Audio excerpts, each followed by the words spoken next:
there's quite a bit of discussion happening right now around Microsoft accessing a blogger's Hotmail account in order to prove that a Microsoft employee had leaked intellectual property owned by Microsoft to that blogger. And a lot of the concern seems to be around the idea that Microsoft, who owns the Hotmail service, would potentially be accessing email of the account holders that sign up. Now, depending on the service, some of the services out there that provide email service actually say that they can look at your email under certain circumstances.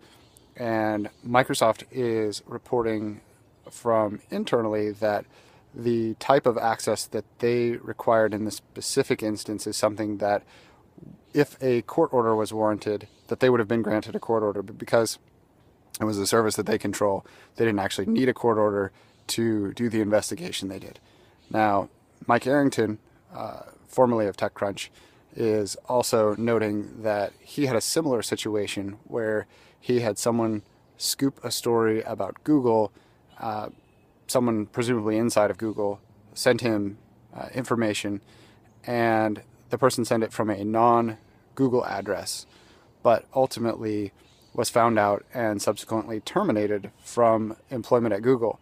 And so the only place that they could have, Google, they being Google, could have found out about the source of the leak was by looking at Arrington's Gmail account.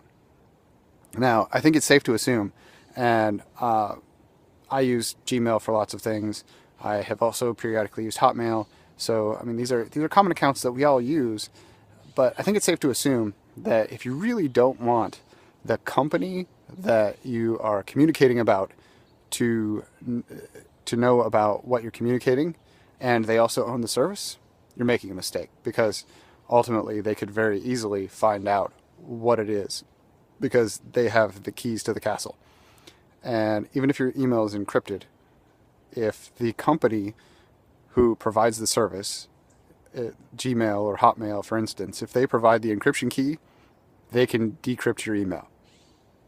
The flip of that is that you need, for security purposes, a single key encryption that uses a key that you generated in order to prevent them from having that access. And as far as I know, none of the public services, Gmail, Yahoo, Hotmail, Outlook, none of the big ones offer a single key encryption solution that would prevent them from accessing your email from the outside. So if you're going to use those email accounts, use caution and assume that given a circumstance that warranted them looking at your email, they could do it.